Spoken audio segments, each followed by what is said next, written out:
Hi there, it's Gavin McLean speaking.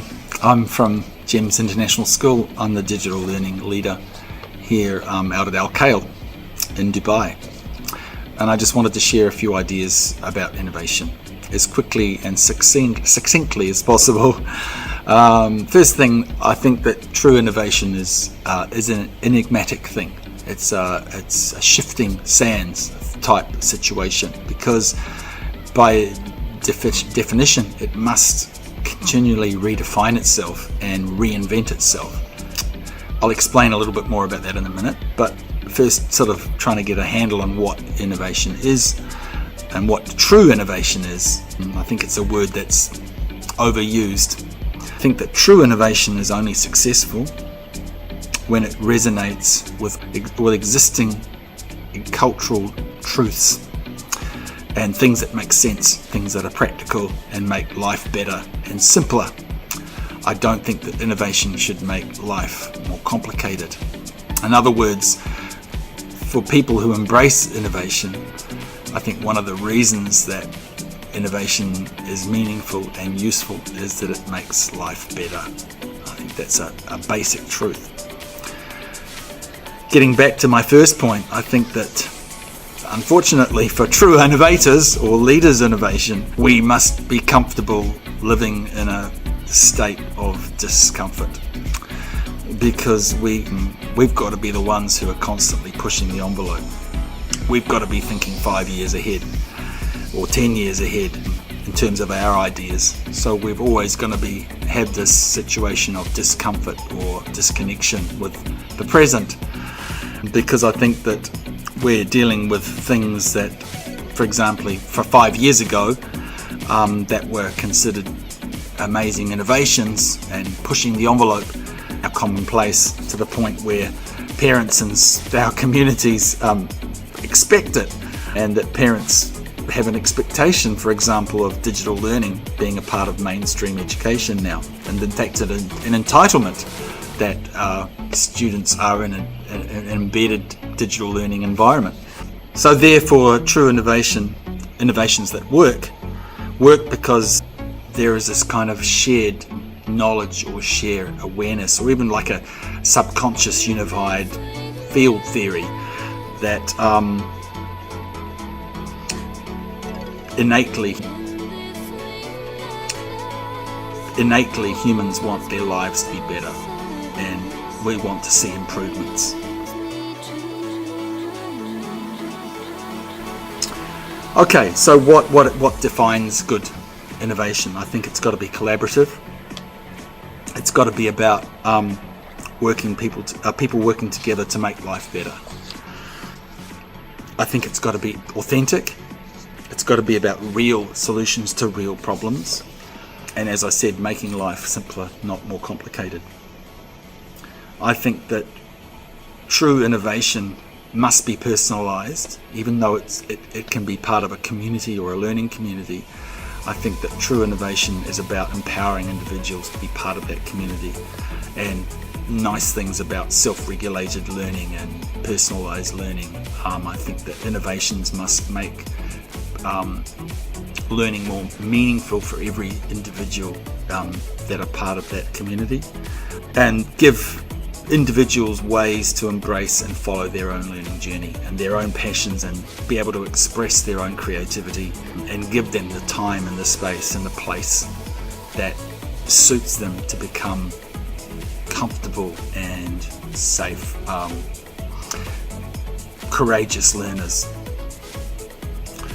Next thing, true innovation, I think, must involve real-time embedded assessment. Now, what I mean by that is that we know that through people like John Hattie, we know that the most powerful thing in terms of teachers that we can give our students is really, really good feedback.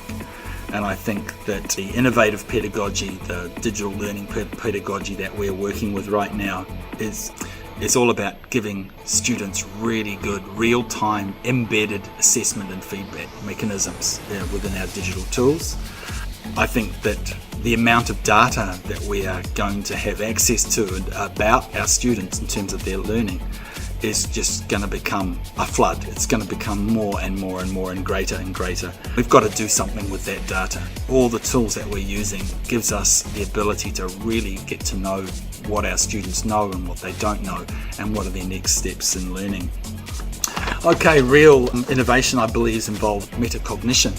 Learning about thinking. For example, young people now are skilled creators and authors of digital content. They're no longer passive users of media. This gives us a wonderful opportunity and the ability to provide opportunities for students to become teachers and to teach others. And to teach others about learning and thinking and learning, and about their own learning and about their own, and share their own learning journeys. Experiencing a kind of renaissance where students are able to contribute real and authentic learning to real and authentic learning communities. So innovative, if there's such a word, innovative learning involves digital tools to provide schools to provide students with really amazing authentic learning environments. The innovation involves using amazing digital tools in a pedagogical way to empower teachers and learners to construct knowledge together. Credits by Said, pictures by Said, writings by...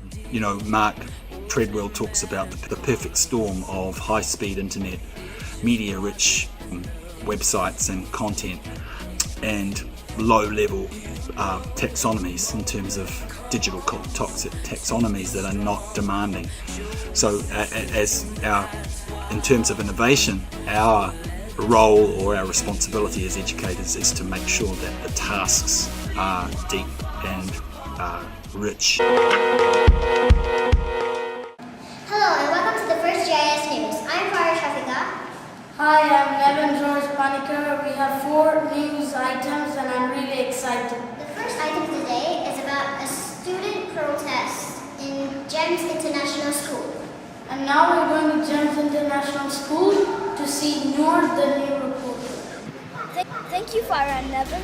Here we are at GEMS International. So the future has arrived in terms of we're living in we're existing in an environment now that has high-speed, media-rich and real-time communication tools, and they're commonplace. So we have the ability to easily and quickly involve experts and alternative arguments and different worldviews on a global stage.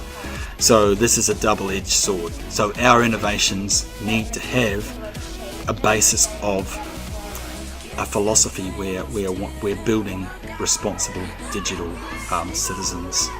So as innovators, we need to be courageous, and we need to allow our students the opportunities to access global communication tools.